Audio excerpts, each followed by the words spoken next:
The morning sun cast long shadows across the Marine Corps training facility as 83-year-old Frederick Castellanos made his way slowly through the main gate. His weathered hands gripped a leather rifle case that had seen more decades than most of the Marines on base had seen years. The case bore the distinctive marks of age and careful maintenance, its brass clasps polished to a dull gleam despite their obvious antiquity. Corporal Hayes glanced up from his clipboard as the elderly man approached the range complex. Something about the way the old man carried himself caught his attention, a subtle straightness in his shoulders that seemed at odds with his measured, careful steps. The veteran wore a simple collared shirt and khaki pants, nothing to indicate his military background except for the small American flag pin on his chest and the way he nodded respectfully to each Marine he passed. Before we dive into this incredible story, drop a comment and let us know what state you're watching from. Maybe you've met World War II veterans in your community who carried themselves with that same quiet dignity. Staff Sergeant Rodriguez was conducting a marksmanship training session when Frederick approached the range office. The younger Marines were preparing their M27 rifles, their movements efficient and practiced as they checked their equipment. The sound of their confident chatter filled the air, discussions of groupings and modifications and techniques that had been refined through years of modern training methods. "I need to speak with the range officer," Frederick said quietly to the Marine at the front desk. His voice carried the slight rasp of age, but maintained a clarity that suggested years of giving commands that needed to be heard and understood immediately. Lance Corporal Kim looked up from his paperwork, taking in the elderly visitor with barely concealed curiosity. "The range officer is pretty busy right now, sir. Is there something I can help you with instead?" His tone was polite, but carried the subtle dismissiveness often reserved for civilians who wandered onto military installations with requests that seemed to fall outside normal procedures. Frederick set his rifle case gently on the counter, the leather making a soft thud against the metal surface. "I have a rifle that needs some range time," he explained simply. "Been a while since she's had a proper workout, and I want to make sure she's still true." The young Marine's expression shifted slightly as he processed this request. A civilian wanting to use military facilities was unusual enough, but an elderly civilian with what appeared to be an antique weapon case raised questions that Kim wasn't entirely sure how to handle. "What kind of rifle are we talking about, sir?" Frederick's weathered fingers moved to the brass clasps of his case, but he didn't open it immediately. Instead, he met the Marine's gaze with eyes that held decades of experience. "She's a 1903 Springfield. Served with me in the Pacific Theater. Still shoots straight as the day she was issued," assuming the man behind her remembers what he's doing. The mention of the Pacific Theater caused Kim to pause, his earlier dismissiveness beginning to give way to curiosity mixed with uncertainty. A World War II veteran with his original service rifle was not something covered in his training manual for handling civilian requests. The 1903 Springfield was legendary among Marines who knew their history, but seeing one in active use by someone who had actually carried it in combat was something else entirely. "Sir, I'm going to need to get Staff Sergeant Rodriguez over here," Kim said, reaching for his radio. He wasn't sure of the proper protocol, but something told him this was above his pay grade to handle alone. Frederick nodded patiently, his hands resting calmly on his rifle case as he waited. Around him, the sounds of modern military training continued, but he seemed unaffected by the bustle and noise, maintaining the same quiet composure that had carried him through situations far more chaotic than a busy Marine training facility. Staff Sergeant Rodriguez approached the front desk with the confident stride of someone accustomed to handling unusual situations. His eyes immediately assessed Frederick, taking in the elderly man's posture, the way he held himself, and the obvious age of the rifle case resting on the counter. 20 years of Marine service had taught him to read people quickly, and something about this particular civilian demanded more attention than the typical range visitor. "What seems to be the situation here, Kim?" Rodriguez asked, his voice carrying the authority of his rank while maintaining professional courtesy toward the older man. Frederick turned slightly to face the staff sergeant, offering a respectful nod that spoke of military understanding. Sir, I'm Frederick Castellanos. I was hoping to get some range time for my rifle. Haven't had a chance to properly zero her in quite some time, and I want to make sure she's still shooting true. Rodriguez noted the way Frederick addressed him, the automatic deference that suggested military background. The man's bearing, despite his age, carried hints of the discipline that came from years of service. What branch did you serve in, Mr. Castellanos? Marines, Frederick replied simply. 2nd Battalion, 6th Marines. Guadalcanal, Turwa, Saipan. His words were delivered without boastfulness, merely stating facts as one might recite a grocery list. But Rodriguez caught the significance immediately. Those names represented some of the bloodiest battles in Pacific theater history.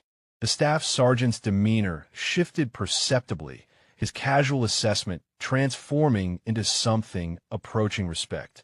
Those are tough fights, sir. What's your weapon of choice? Frederick's weathered hand patted the rifle case gently. Same one Uncle Sam issued me in 42. Springfield '03. She's been with me through everything, and I've kept her in perfect condition all these years. Just want to make sure my eyes and hands are still worthy of her. Around them, the younger Marines had begun to take notice of the conversation. Private Martinez paused in cleaning his rifle, catching fragments of the discussion about battles that existed for him only in history books. Corporal Thompson looked up from his paperwork, curious about the elderly man who claimed to have carried a rifle through the Pacific War. Rodriguez found himself in an unusual position. Military protocol didn't exactly cover allowing elderly veterans to use active training facilities with vintage weapons, but the man's service record commanded respect. The battles Frederick had mentioned weren't just footnotes in Marine Corps history. They were legendary engagements where Marines had written their names in blood and courage. Sir, I appreciate your service, and I'd like to help you out, Rodriguez began carefully. But I need to understand exactly what we're dealing with here. Can you show me the weapon? Frederick's fingers moved to the brass clasps of his case with the practiced efficiency of someone who had performed this action thousands of times. The latches opened with soft clicks that seemed to echo in the suddenly quieter room. Several Marines had unconsciously moved closer, drawn by curiosity about what a genuine World War II service rifle looked like after 8 decades. The lid of the case opened to reveal a rifle that took Rodriguez's breath away. The Springfield lay nestled in custom-fitted foam, its wooden stock glowing with a deep patina that came only from years of careful maintenance and genuine use.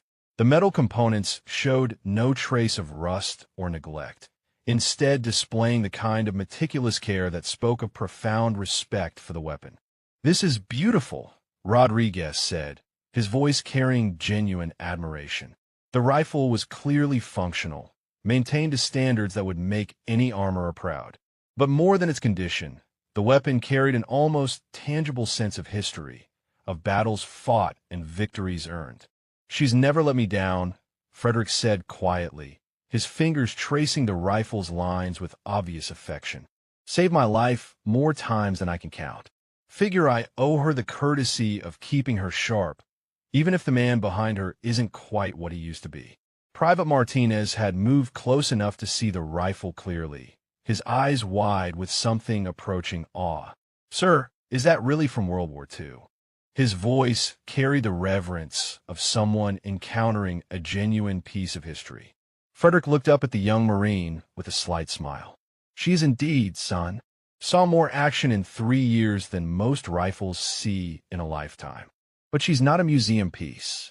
She's a working weapon, and working weapons need to be tested regularly." Rodriguez felt the weight of decision settling on his shoulders.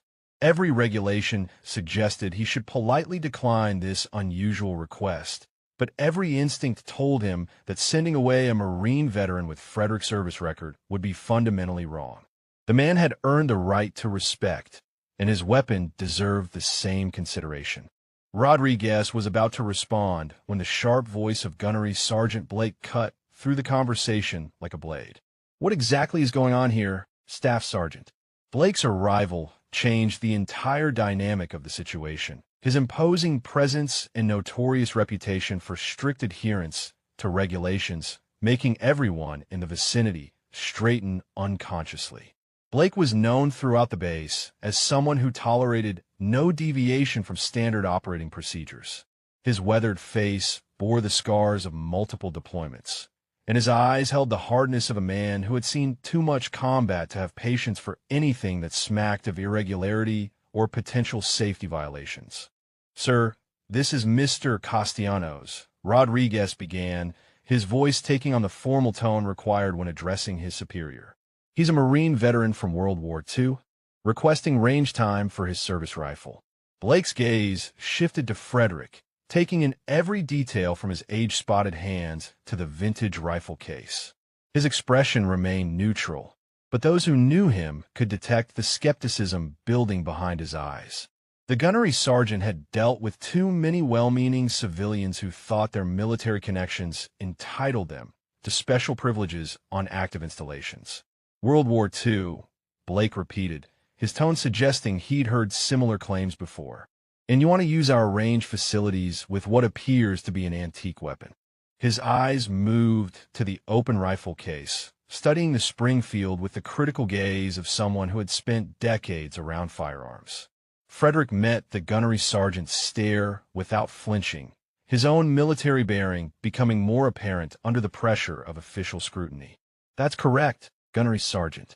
I understand this is an unusual request, but I've maintained this weapon in perfect working condition for over 80 years. I simply want to ensure she's still accurate." Blake's expression hardened slightly at what he perceived as presumption. "Mr. Castellanos, I appreciate your claimed service, but this is an active Marine training facility, not a historical reenactment site. We have safety protocols, insurance requirements, and regulations that don't accommodate vintage weapons and elderly shooters." The words hung in the air like a challenge. Several young Marines exchanged glances, sensing the tension that had suddenly filled the room. Private Martinez looked uncomfortable, clearly torn between respect for the elderly veteran and deference to the gunnery sergeant's authority. Frederick's jaw tightened almost imperceptibly, but his voice remained level and respectful. "I understand your concerns, gunnery sergeant. However, I'm not asking for special treatment. I'm asking for the opportunity to demonstrate that both this weapon and its operator meet your standards for safety and competence." Blake's laugh was short and harsh. "Sir, with all due respect, you're asking me to risk the safety of my Marines and the integrity of my range for what amounts to nostalgia. This isn't a carnival shooting gallery where we accommodate every request from the public." The dismissive tone struck several Marines as unnecessarily harsh, but none dared to speak up against their superior officer.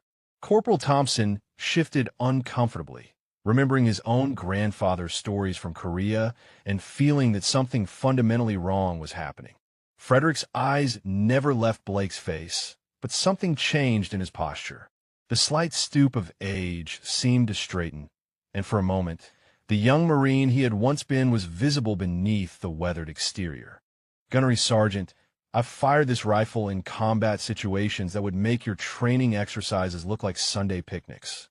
I've maintained her through jungle rot, saltwater exposure, and conditions that would destroy most modern weapons.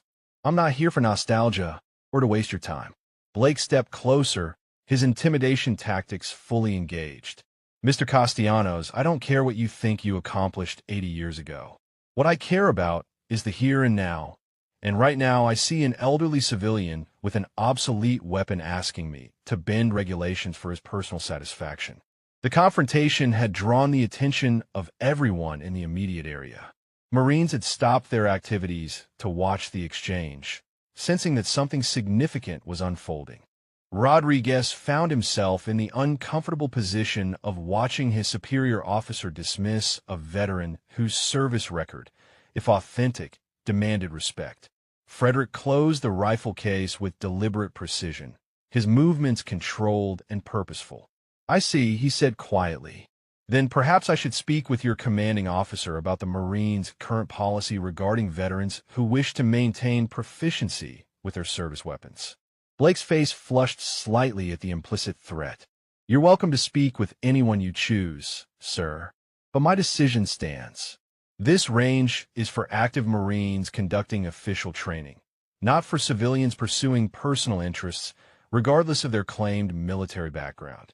The words claimed military background caused an audible intake of breath from several Marines. Even those who had never seen combat recognized the insult implicit in questioning a veteran's service record. Frederick's expression remained composed, but his eyes took on a quality that several of the older Marines recognized as dangerous. The tension in the room had become palpable, with Marines stealing glances between their superior officer and the elderly veteran, whose dignity seemed to grow stronger under pressure.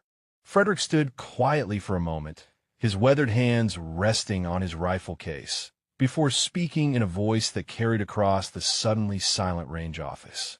"Gunnery Sergeant Blake, I didn't come here to cause trouble or to question your authority," Frederick said, his words measured and precise.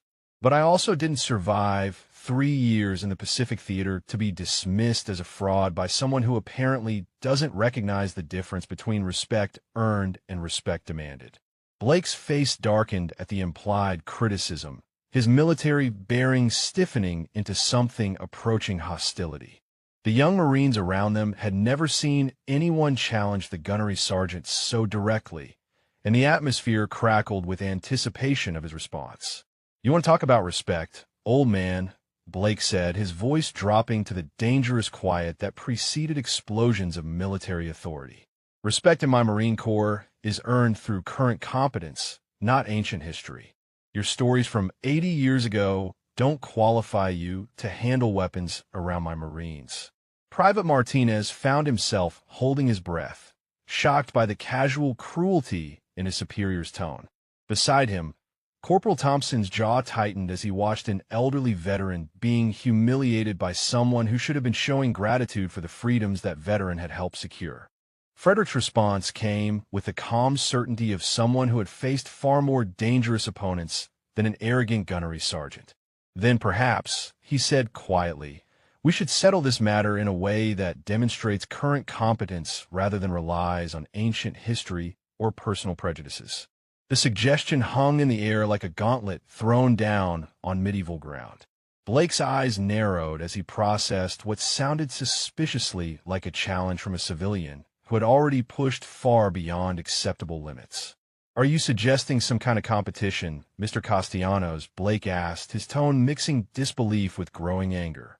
"Because if you think I'm going to risk my career and my Marine safety to indulge your wounded pride, you're severely mistaken." Frederick straightened to his full height, and for the first time since entering the building, his military bearing was fully visible. The transformation was subtle but unmistakable, as if decades of civilian life had suddenly peeled away to reveal the warrior beneath. "I'm suggesting a demonstration," he replied evenly. "Your best marksman against someone you consider incompetent. Standard Marine qualification course. Same targets, same distance, same conditions. If I fail to meet your standards, I'll leave quietly and never return. If I succeed, then perhaps your Marines can learn something from someone who earned his expertise when failure meant death, rather than simply embarrassment." The challenge was now explicit, and Blake found himself trapped between his desire to humiliate the presumptuous civilian and his responsibility to maintain professional standards. Several Marines had moved closer, drawn by the unprecedented situation of watching their superior officer being challenged so directly. Staff Sergeant Rodriguez stepped forward, recognizing an opportunity to defuse the situation while potentially providing valuable training for his Marines. "Sir, if Mr. Castellanos is willing to demonstrate his competence under controlled conditions, it might actually serve as an interesting historical perspective for the younger Marines." Blake's glare shifted to Rodriguez, clearly displeased by what he perceived as insubordination. "Staff Sergeant, I don't recall asking for your opinion on how to handle civilian requests or conduct training exercises." Rodriguez held his ground, his own 20 years of service giving him the confidence to advocate for what seemed right. "No, sir. But you did ask me to handle the initial situation, and I believe this could be resolved in a way that serves everyone's interests while maintaining proper safety protocols." The gunnery sergeant found himself being maneuvered into a corner by his own subordinate and an elderly civilian. His reputation for inflexibility was working against him, as backing down would appear weak, while continuing his opposition might seem unreasonably stubborn.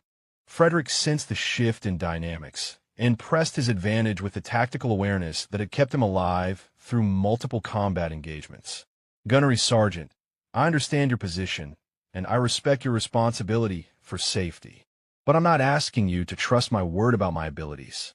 I'm asking you to let me prove them under your observation, with your safety protocols, using your standards of measurement.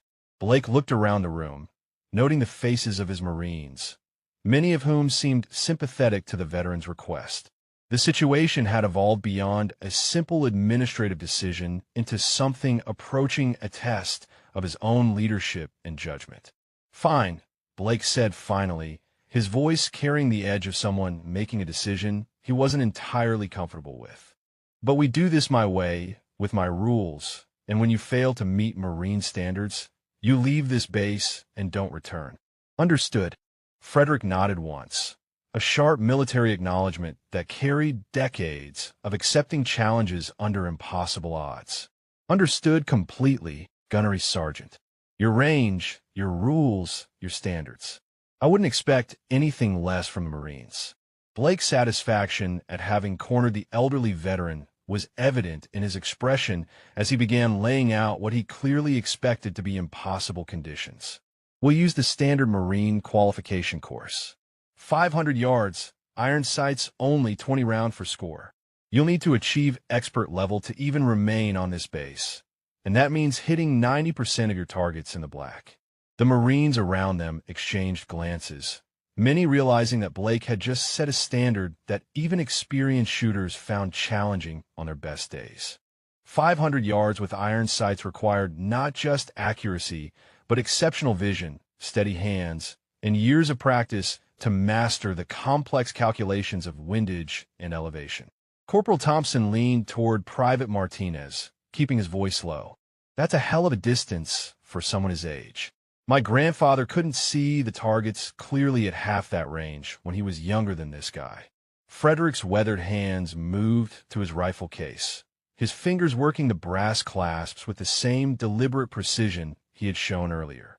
The sound seemed to echo in the suddenly quiet room as Marines unconsciously held their breath, waiting to see how the elderly veteran would respond to what amounted to professional humiliation disguised as a fair test. 500 yards, iron sights, expert qualification, Frederick repeated calmly, his voice showing no trace of concern at the demanding requirements. That seems reasonable for demonstrating current competence. Will I be shooting alone, or will one of your Marines be demonstrating the same course for comparison purposes? Blake's eyes narrowed at what sounded like another challenge wrapped in polite inquiry. He had expected the old man to recognize the impossible nature of the test and withdraw gracefully, not continue pushing for additional complications that might expose his own shooters to potential embarrassment. Staff Sergeant Rodriguez saw an opportunity to support both his superior and the veteran while creating a valuable training moment for his Marines. Sir Corporal Williams just qualified expert last month at that distance. He might serve as a good baseline for comparison, and it would give the younger Marines a chance to observe proper technique from both shooters. Williams, a lean Marine with the confident bearing of someone accustomed to being among the best marksmen on base, looked up from cleaning his rifle with obvious interest. The prospect of demonstrating his skills while potentially witnessing an elderly civilian's inevitable failure appealed to his competitive nature. Blake considered the suggestion, recognizing that having his best marksman shoot alongside the veteran would only emphasize the old man's certain inadequacy while showcasing Marine excellence. Very well. Williams, you'll shoot the same course immediately after our civilian friend here demonstrates why we have age and competency requirements. Williams nodded respectfully, already beginning to visualize the shooting sequence that had earned him expert qualification. 500 yards was a distance that demanded everything a marksman possessed, and he took quiet pride in his ability to consistently hit targets that challenged even seasoned professionals. Frederick lifted his Springfield from its case, the rifle emerging with the fluid grace of a weapon that had been handled with expert care for over 8 decades. The Marines closest to him could see immediately that this was no museum piece, but a working instrument maintained to standards that would satisfy the most demanding armorer. The rifle's wooden stock gleamed with a deep patina that came only from years of proper care, while its metal components showed the subtle were patterns of extensive use without any trace of neglect or corrosion. Even Blake, determined to find fault with everything about the situation, could not dispute the weapon's obvious maintenance and condition. Private Martinez stared at the Springfield with obvious fascination, having never seen an actual World War II service rifle outside of museums or movies. "Sir, is that really the same type of rifle Marines carried at Guadalcanal and Iwo Jima?" Frederick's expression softened slightly as he responded to the young Marine's genuine interest. "The same type, son, but this particular rifle is the actual one issued to me in 1942. She's been with me through every campaign in the Pacific, and I've never had reason to doubt her accuracy or reliability." The personal history embedded in Frederick's words seemed to affect several Marines, who began to grasp that they were not just witnessing an elderly man's nostalgic gesture, but potentially observing a genuine piece of Marine Corps heritage in action. Blake, sensing that the situation was generating more sympathy for the veteran than he had intended, moved to reassert control over the proceedings. "Enough conversation. If we're doing this, we do it now. The range is clear, conditions are good, and I want this settled before it disrupts any more of our training schedule."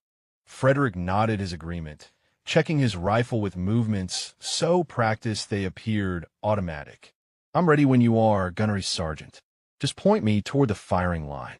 The walk to the 500-yard firing line felt like a processional, with Marines from across the training facility abandoning their activities to witness what promised to be either an inspiring demonstration or a painful humiliation. Word had spread quickly through the base's informal communication network, and Frederick found himself accompanied by a growing crowd of curious observers. Blake strode ahead with the confident bearing of someone certain of the outcome, while Rodriguez and Williams flanked Frederick in what appeared to be a gesture of professional courtesy, but felt more like an honor guard. The elderly veteran's pace remained steady and unhurried, his rifle carried with the casual competence of someone for whom the weapon was an extension of himself rather than merely a tool. At the firing line, Blake gestured toward the shooting position with obvious satisfaction at the challenging conditions. 500 yards, Mr. Castellanos. Those targets are regulation Marine qualification silhouettes, and the wind is running about 8 miles per hour from the southwest. You'll have 20 rounds to achieve expert qualification, which requires 18 hits in the scoring rings. Frederick set his rifle case down beside the shooting mat and began his preparation with methodical precision that immediately caught the attention of the observing Marines. His movements were economical and purposeful, each action flowing into the next with the unconscious efficiency that came from decades of repetition under pressure. He withdrew a small notebook from his pocket, its pages yellowed with age, but filled with neat handwriting that documented wind readings, temperature effects, and elevation adjustments accumulated over a lifetime of precision shooting. Several Marines moved closer, fascinated by the systematic approach the elderly veteran brought to his preparation. Corporal Williams watched Frederick's preliminary routine with growing respect, recognizing the careful attention to environmental factors that separated expert marksmen from casual shooters. The old man was checking wind direction with grass stems, estimating temperature effects on bullet trajectory, and making mental calculations that demonstrated sophisticated understanding of long-range ballistics. Blake, however, interpreted Frederick's elaborate preparation as an attempt to delay the inevitable moment of failure. "Mr. Castellanos, we don't have all day for your preliminary activities. The sooner you begin shooting, the sooner we can conclude this demonstration and return to legitimate training activities." Frederick looked up from his notebook with the patient expression of someone accustomed to dealing with impatient superiors who failed to understand the requirements of precision work. "Gunnery Sergeant, proper preparation prevents poor performance.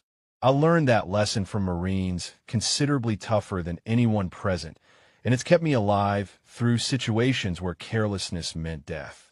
The quiet rebuke, delivered without heat but with unmistakable authority, caused several Marines to exchange meaningful glances.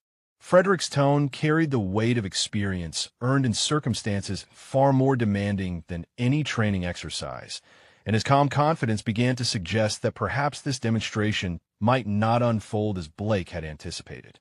Williams found himself genuinely curious about the elderly veteran's technique as Frederick began his final equipment checks.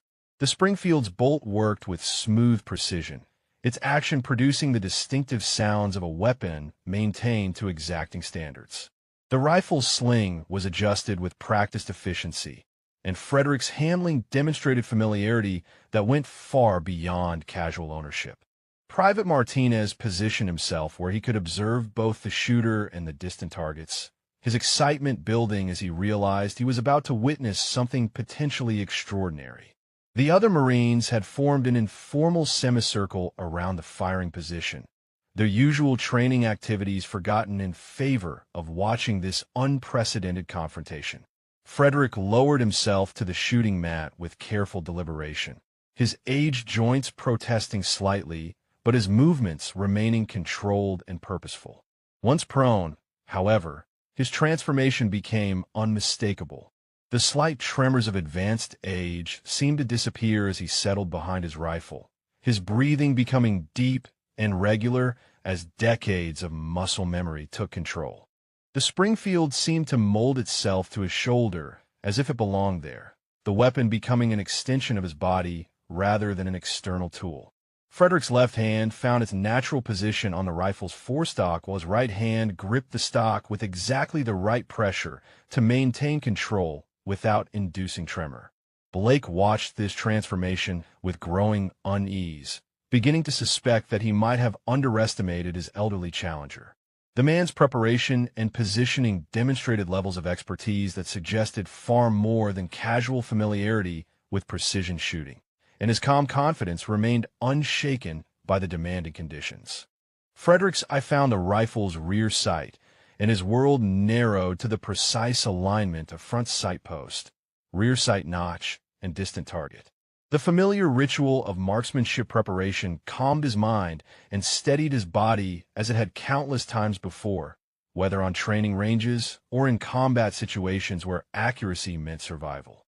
The Marines around him had fallen silent, sensing that they were about to witness something significant. Even Blake's hostility had given way to grudging curiosity as Frederick demonstrated preparation techniques that exceeded what most of them had learned in formal training. Frederick's first shot cracked across the range with the authoritative report of a weapon fired by someone who understood exactly what he was doing. The sound seemed to hang in the air for a moment before the spotting scope operator called out the result that caused every Marine within earshot to straighten with sudden attention. "Ring center," the spotter announced, his voice carrying a note of surprise that he couldn't quite suppress. The target at 500 yards had been struck with precision that many of the observing Marines would have considered challenging at half that distance.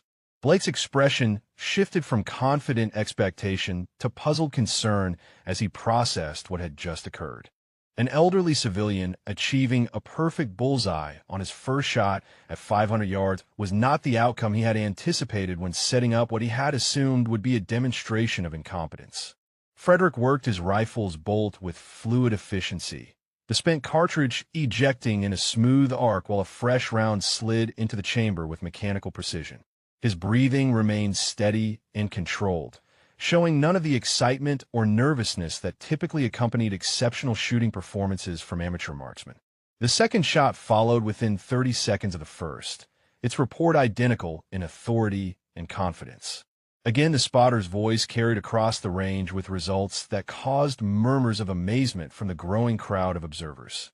"Another ring, dead center," the spotter called, his professional composure beginning to crack as he witnessed shooting that exceeded anything he had seen from even the base's most accomplished marksmen. Corporal Williams found himself leaning forward unconsciously, his competitive instincts fully engaged as he watched Frederick demonstrate marksmanship that challenged his own considerable abilities. The elderly veteran's technique was flawless, each shot delivered with the mechanical precision of someone for whom perfect accuracy was simply expected rather than hoped for.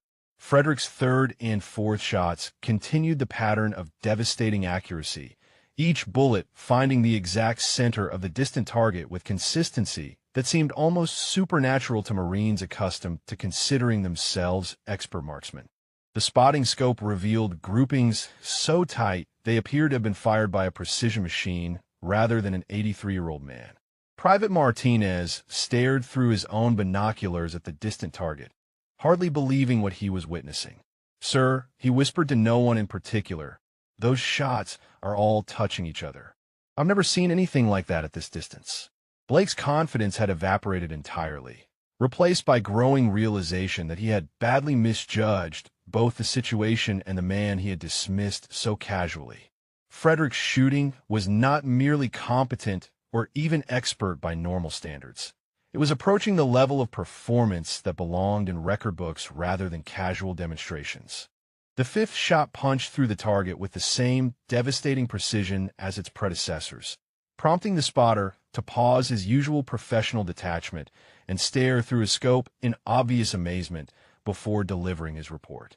"Jesus Christ," he muttered, forgetting his usual military formality. "Sir, that's 5 shots in a group, smaller than a quarter at 500 yards. I've been spotting for 20 years, and I've never seen shooting like this." Frederick's concentration remained absolute, his world reduced to the precise ritual of marksmanship that had sustained him through combat situations where failure meant death rather than merely embarrassment. Each shot was delivered with the same methodical perfection, his ancient muscle memory guiding every movement with automatic precision. Rodriguez found himself torn between professional admiration for extraordinary marksmanship and concern for his superior officer, whose expression had progressed from skepticism through surprise to something approaching shock. The staff sergeant had witnessed exceptional shooting before, but Frederick's performance was transcending normal categories of military marksmanship. The sixth and seventh shots continued Frederick's impossible demonstration of precision, each bullet finding the exact center of the target with consistency that defied statistical probability. The Marines watching had fallen into complete silence, recognizing that they were witnessing something that belonged in the realm of legend rather than routine demonstration. Blake struggled to process what he was seeing, his worldview challenged by the systematic destruction of his assumptions about age, competence, and the relative abilities of modern versus historical Marines. The elderly man he had dismissed as a nostalgic civilian was demonstrating marksmanship skills that exceeded anything in Blake's considerable experience. Frederick paused momentarily after his seventh shot, not from fatigue or uncertainty, but simply to verify his sight picture and confirm his environmental calculations. The brief interruption allowed the accumulated tension to settle over the watching Marines like a physical weight. Williams leaned toward Rodriguez, keeping his voice low but unable to suppress his amazement. "Staff Sergeant, I qualified expert last month with a score I was proud of, but this gentleman is shooting at a level I didn't know was possible. Every single shot is perfect center." The eighth shot confirmed Williams's assessment, its impact joining the growing cluster of holes that had effectively destroyed the center of the distant target. Frederick's shooting had progressed beyond demonstration of competence into something approaching artistry, each shot placed with the precision of a master craftsman working at the peak of his abilities. By the 10th shot, word had spread throughout the entire training facility, and Marines were abandoning their duties to witness what was rapidly becoming the most extraordinary marksmanship demonstration in the base's history. Officers and enlisted personnel alike pressed forward to observe Frederick's impossible precision, their usual military discipline giving way to pure amazement at what they were seeing.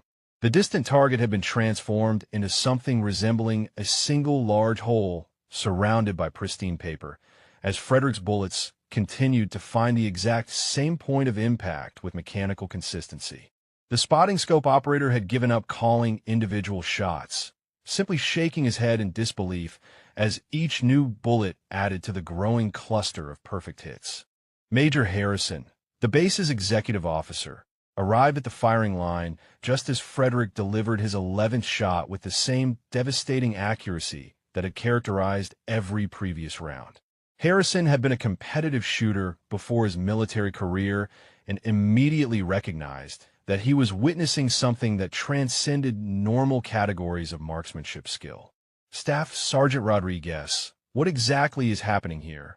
Harrison asked quietly, his voice carrying the authority of his rank, but tempered by obvious respect for what he was observing. Sir, Rodriguez replied, keeping his voice low to avoid disturbing Frederick's concentration. We have a World War II veteran demonstrating that his marksmanship skills remain somewhat intact despite his advanced age.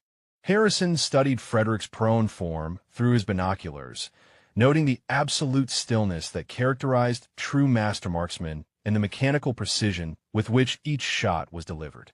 Somewhat intact might be the understatement of the decade, Staff Sergeant. This gentleman is shooting at a level that would qualify him for the Marine Corps shooting team. Blake stood frozen beside the firing line, his earlier arrogance replaced by the dawning realization that he had committed a serious error in judgment. The elderly man he had dismissed and insulted was demonstrating capabilities that exceeded anything Blake had achieved in his own 25-year military career, and the implications of his earlier behavior were becoming increasingly uncomfortable. Frederick's 12th shot joined its predecessors in the impossibly tight group, prompting spontaneous murmurs of appreciation from Marines who understood exactly how difficult such precision was to achieve. Several junior officers had arrived to witness the demonstration, drawn by reports that seemed too extraordinary to believe until they saw the evidence with their own eyes. Private Martinez found himself studying Frederick's technique with the intensity of someone trying to understand magic, noting the absolute stillness of the veteran's position and the methodical breathing pattern that preceded each shot. The young Marine had never seen anyone maintain such perfect control under the pressure of dozens of observers and the weight of expectations. Williams watched with professional fascination as Frederick demonstrated marksmanship principles that exceeded anything taught in formal military training programs. The elderly veteran's natural point of aim never shifted. His sight picture remained constant, and his trigger control was so smooth that the rifle barely moved when fired. The 13th and 14th shots continued Frederick's demonstration of impossible precision, each bullet adding to what had become the tightest group any of the observing Marines had ever witnessed. The target at 500 yards now displayed a single ragged hole where Frederick's bullets had consistently found the exact center of his ring. Major Harrison leaned toward Blake, his voice carrying quiet authority that demanded honest answers. Gunnery Sergeant, I need you to explain how this situation developed, because what I'm seeing suggests we may have made some significant errors in our initial assessment of this gentleman's capabilities. Blake's mouth worked silently for a moment before he found his voice, the words coming with obvious difficulty. Sir, the veteran requested range time, and I felt it necessary to verify his competence before allowing him to use our facilities.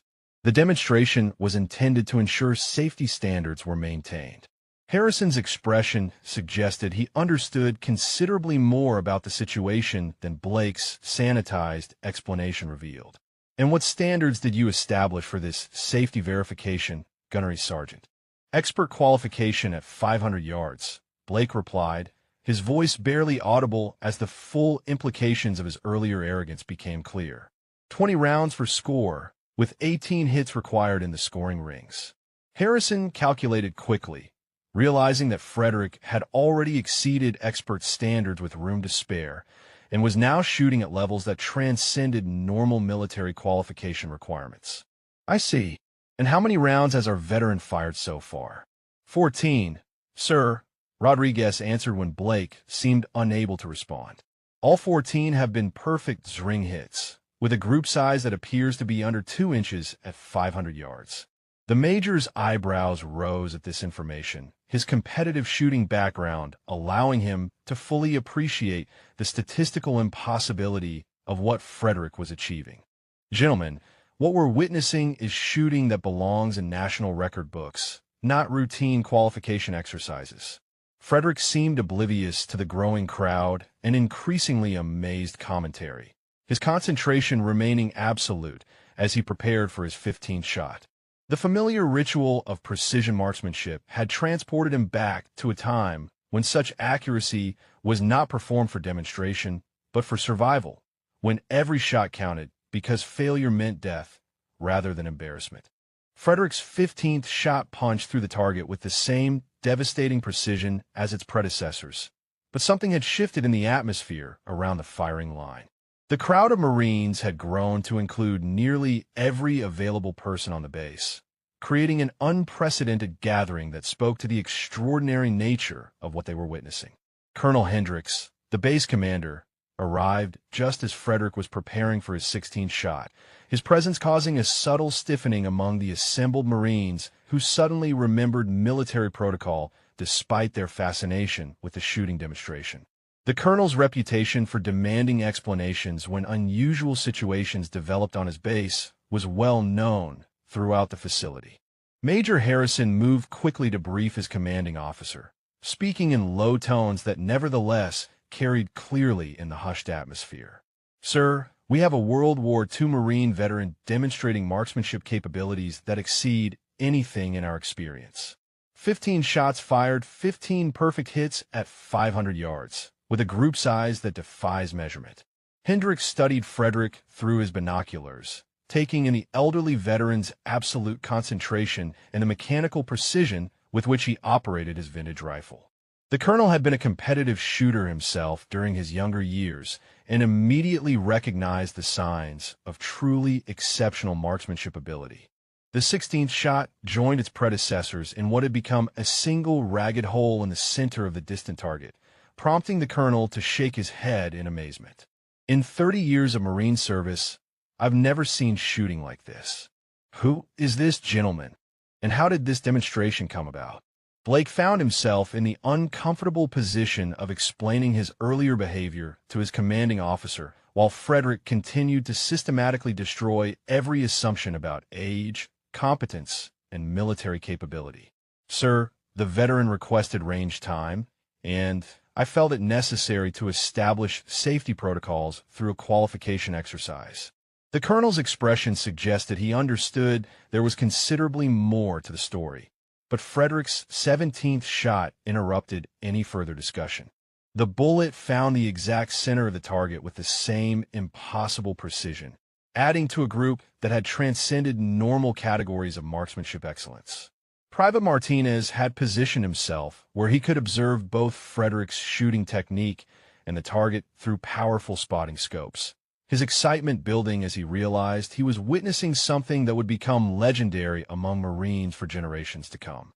"Sir," Martinez whispered to Corporal Thompson, "that's 17 perfect shots in a row. The group looks like it was fired by a machine rather than a person. How is that even possible at this distance?" Thompson, whose own grandfather had served in Korea, found himself thinking about the stories he had heard about the marksmanship training that World War II Marines had received. "They trained differently back then, son. Different standards, different expectations, different consequences for missing." Frederick's 18th shot maintained his perfect record, each bullet finding the exact center of his ring with consistency that seemed to violate the laws of probability. The Marines watching had fallen into complete silence, recognizing that they were witnessing something that belonged in the realm of military legend rather than routine demonstration.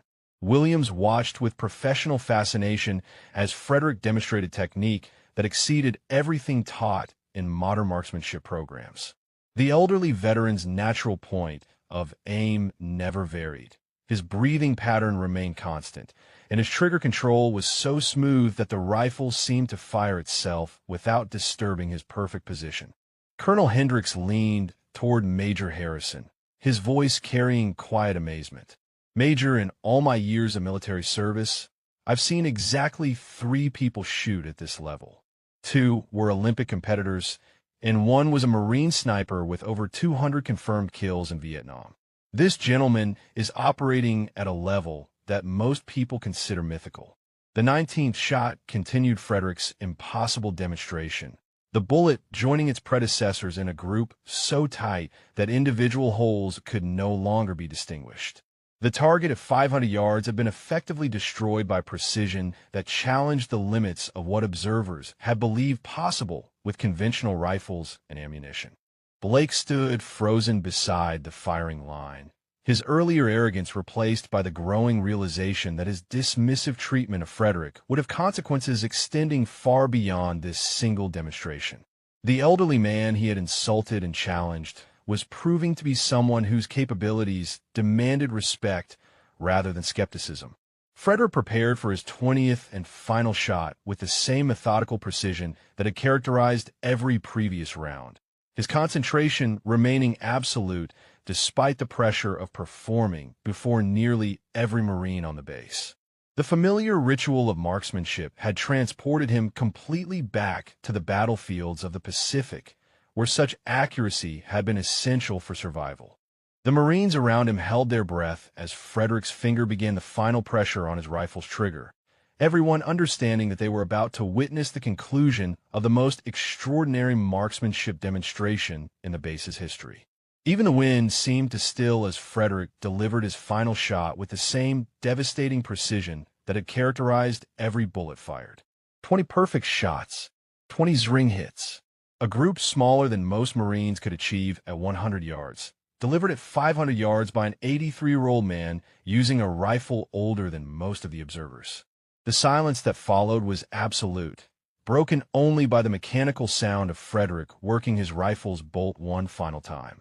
The silence that followed Frederick's final shot stretched across the firing line like a physical presence, broken only when the spotting scope operator found his voice to deliver the results that everyone already knew but needed to hear confirmed. 20 for 20, all ring center hits, the spotter announced, his professional composure finally cracking completely. "Sir, I've been spotting targets for 23 years, and I've never seen anything remotely approaching this level of marksmanship." The group measures 1.7 inches at 500 yards.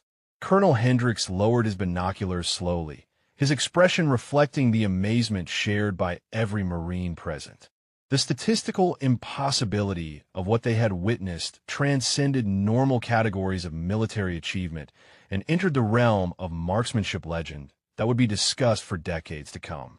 Frederick rose from the prone position with careful deliberation, his aged joints protesting slightly as he returned to a standing posture. Once upright, however, his military bearing was unmistakable, the transformation from elderly civilian to veteran warrior now complete and obvious to every observer. The colonel approached Frederick directly, his command presence softened by genuine respect for what he had just witnessed.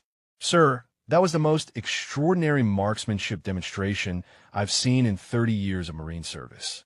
Would you mind sharing some details about your background and training?" Frederick's weathered hands worked methodically to secure his rifle, each movement reflecting decades of practice care for the weapon that had served him faithfully through impossible circumstances. "Colonel, my name is Frederick Castellanos, and I had the honor of serving with 2nd Battalion, 6th Marines from 1942 through 1945. The unit designation caused several officers to exchange meaningful glances, recognizing the significance of a battalion that had participated in some of the bloodiest campaigns in Marine Corps history. But Frederick's next words transformed their respect into something approaching awe. "I was designated as a scout sniper during most of my Pacific service," Frederick continued quietly, his voice carrying the matter-of-fact tone of someone recounting routine professional duties rather than legendary military achievements. "My primary responsibilities involved reconnaissance and precision elimination of high-value targets at extended ranges." Major Harrison felt his breath catch as the full implications of Frederick's revelation settled over the assembled Marines. Scout snipers from the Pacific campaigns were among the most elite warriors in Marine Corps history, and their marksmanship capabilities had become the stuff of military legend. Private Martinez leaned toward Corporal Thompson, his voice barely a whisper. "Sir, are we talking about one of those Marines who could hit targets at distances that seem impossible? The ones who held entire Japanese positions at bay with single rifles?" Thompson nodded slowly, his own understanding of military history allowing him to grasp the significance of what they had witnessed. "Son, we just watched a genuine Marine Corps legend demonstrate why those stories from the Pacific aren't exaggerations. They're documented history." Colonel Hendricks found himself in the unique position of addressing someone whose combat achievements exceeded anything in his own considerable experience. "Mr. Castellanos, your service record speaks for itself, but I'm curious about the specific circumstances that developed your marksmanship capabilities to this extraordinary level." Frederick's expression grew distant as he accessed memories that had been carefully stored for over 8 decades, recollections of battles and situations that existed for most people only in history books. "Colonel, when you're operating alone behind enemy lines with a single rifle as your only companion, precision becomes a matter of survival rather than competition." He paused, his weathered hands still moving automatically to complete the ritual of weapon maintenance that had sustained him through countless dangerous situations. Every shot fired in combat carries consequences that extend far beyond personal success or failure. Miss your target, and your position is compromised. Miss your target, and your fellow Marines pay the price. Blake listened to Frederick's quiet explanation with growing horror as he realized the magnitude of his earlier disrespect. The elderly man he had dismissed as a nostalgic civilian was revealing himself to be someone whose military achievements belonged in the highest categories of Marine Corps excellence. The veteran's voice continued with the same calm precision that had characterized his shooting. "During the campaign for Saipan, I operated for 11 days behind Japanese lines with nothing but this rifle and whatever ammunition I could carry. 47 confirmed eliminations at ranges exceeding 400 yards, all while avoiding detection by enemy forces that outnumbered me by approximately 500 to 1. The specific details of Frederick's combat service struck the listening Marines like physical blows, each fact revealing the extraordinary nature of the man they had been observing. Williams found himself recalculating everything he thought he knew about marksmanship and military service in light of Frederick's casual revelation of achievements that exceeded anything taught in modern training programs. Major Harrison spoke into the stunned silence that followed Frederick's matter-of-fact recounting of legendary military service. "Sir, your achievements represent the highest standards of Marine Corps excellence. It's an honor to witness your continued capabilities and to learn from your experience." Frederick's smile was gentle, but carried decades of hard-earned wisdom about military service and the respect due to those who had proven themselves under impossible circumstances. "Major, the honor is entirely mine. Today's Marines represent everything that was best about the Corps when I served, and considerably more besides." The weight of Frederick's revelation settled over the assembled Marines like a physical presence, transforming the atmosphere from amazement at exceptional marksmanship to profound respect for legendary military service. Colonel Hendricks stood quietly for a long moment, processing the implications of having witnessed a genuine Marine Corps legend demonstrate skills that had been honed in the crucible of Pacific combat. Blake found himself confronting the full magnitude of his earlier behavior, the memory of his dismissive treatment of Frederick, now carrying a weight that made his stomach clench with shame and professional embarrassment. The elderly man he had insulted and challenged was not merely a veteran, but someone whose combat achievements belonged in the highest categories of Marine Corps excellence. "Sir," Blake said quietly, stepping forward with obvious difficulty, his voice carrying the strain of someone forcing himself to confront a serious error in judgment. "I owe you a profound apology for my earlier conduct. My behavior was inexcusable, and I failed to show the respect that your service and achievements demanded." Frederick turned to face the gunnery sergeant with an expression that held no anger or resentment, merely the patient understanding of someone who had witnessed far Too much human folly to be surprised by additional examples. Gunnery Sergeant Blake, you were doing your job, as you understood it, protecting your Marines and maintaining safety standards. No apology is necessary. But Blake shook his head, his military bearing straightening as he accepted full responsibility for his actions. Sir, with respect, an apology is absolutely necessary. I made assumptions based on appearance and age rather than capabilities and character. That kind of prejudice has no place in the Marine Corps, and I should have known better.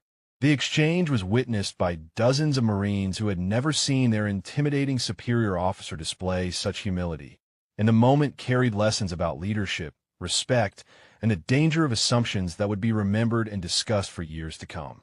Colonel Hendricks stepped forward, recognizing an opportunity to transform this extraordinary situation into a teaching moment that would benefit every Marine present. Mr. Castellanos, would you be willing to share some of your experiences with our younger Marines? They could benefit enormously from learning about the standards and expectations that shaped Marines of your generation. Frederick glanced around at the faces of the assembled Marines, noting the mixture of curiosity, respect, and genuine interest in their expressions. The opportunity to bridge the gap between historical and modern military service appealed to him in ways that went far beyond personal vindication. Colonel, I would be honored to share what I learned during my service, Frederick replied, his voice carrying quiet dignity. But I think these Marines might be surprised to discover how much they already know that we didn't. Your training, equipment, and tactical understanding exceed anything we had available during the Pacific campaigns. Private Martinez stepped forward with the nervous enthusiasm of someone addressing a living legend. Sir, could you tell us about the most difficult shot you ever made in combat? The question was asked with obvious reverence, seeking not entertainment, but genuine military education from someone who had proven himself under impossible circumstances. Frederick considered the question carefully, accessing memories that carried both technical information and emotional weight accumulated over decades of reflection. During the Saipan campaign, I was tasked with eliminating a Japanese machine gun position that was preventing our advance.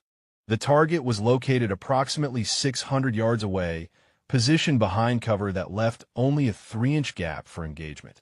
The Marines listened with absolute attention as Frederick continued his account, each detail revealing the level of precision and courage required for success in situations where failure meant not personal embarrassment, but the death of fellow Marines, depending on his accuracy. The wind was gusting unpredictably, visibility was limited by smoke from artillery bombardments, and I had exactly one opportunity before my position would be compromised by muzzle flash.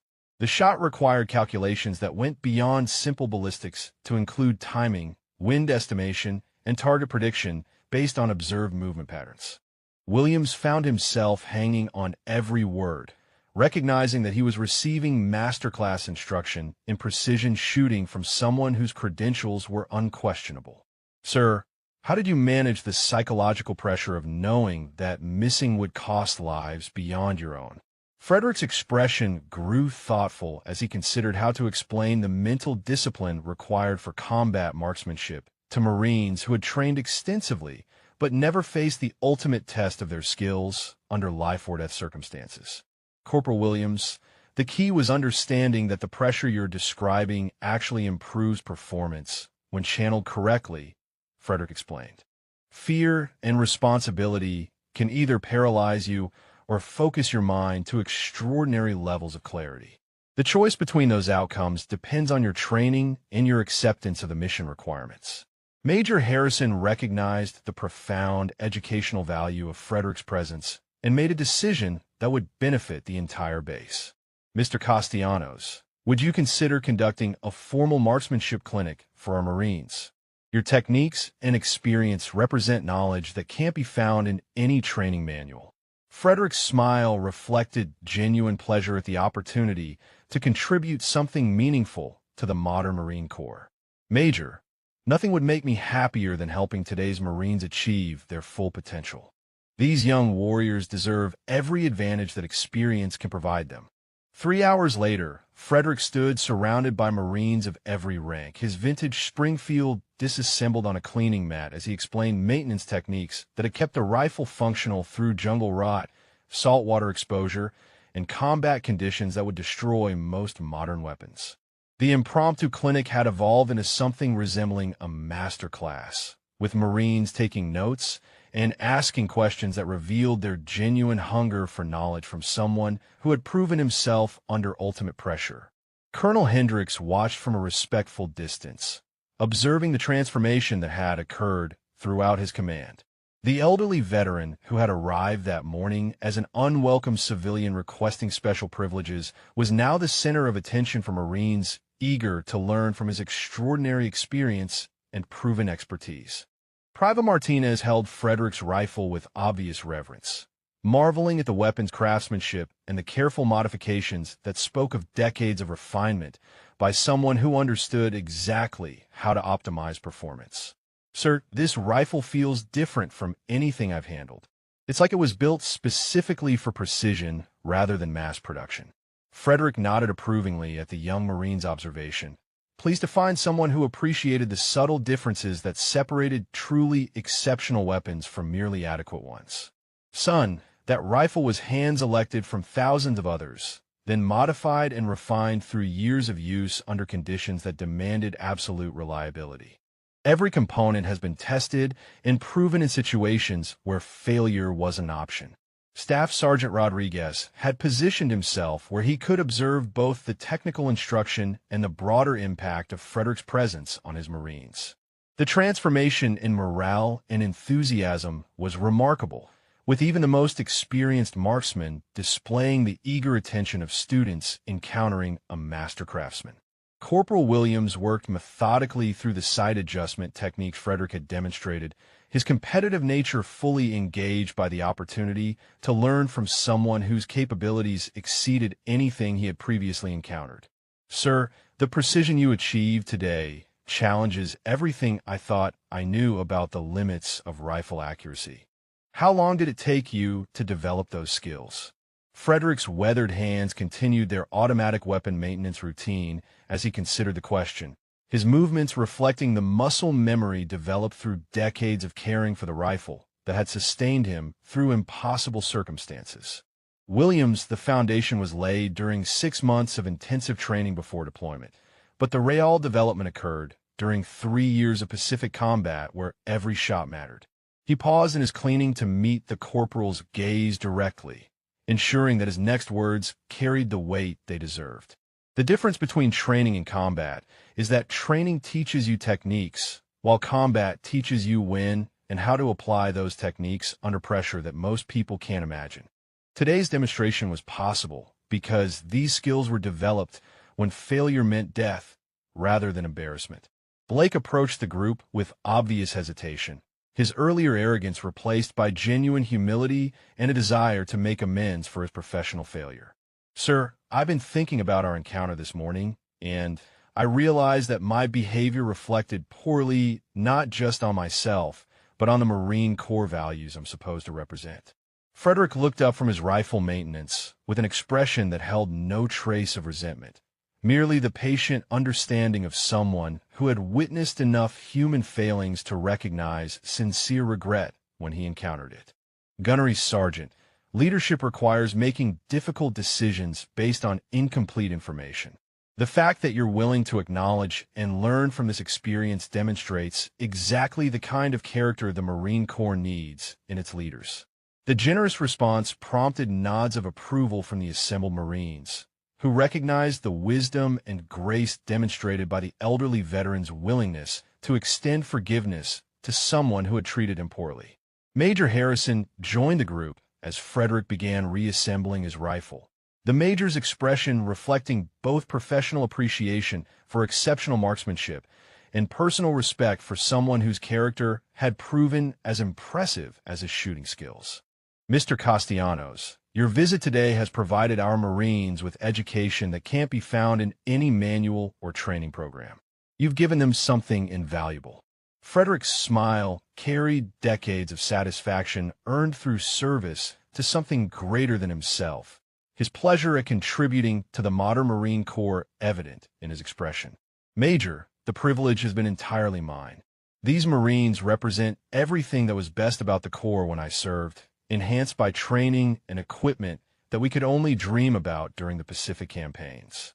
As the afternoon sun cast longer shadows across the range, Frederick completed the reassembly of his Springfield with the same methodical precision that had characterized every aspect of his visit. The rifle seemed to settle naturally into his hands, weapon and veteran forming a partnership that had endured through decades and circumstances that belonged more to legend than ordinary military service. Colonel Hendricks approached for a final conversation, recognizing that Frederick's departure would mark the end of an extraordinary day that would be remembered and discussed throughout the base for years to come. Sir, I hope you'll consider this an open invitation to return whenever you wish. Our Marines have benefited enormously from your knowledge and experience. Frederick's response carried the quiet dignity that had characterized his entire visit, his words reflecting both gratitude for the respect he had ultimately received and satisfaction at having contributed something meaningful to the modern Marine Corps. If this story moved you, drop a comment about your favorite moment, or tell us about a veteran you know who showed incredible skill and character under pressure. The bonds between generations of Marines are what keep our Corps strong, and every story of service deserves to be remembered and honored.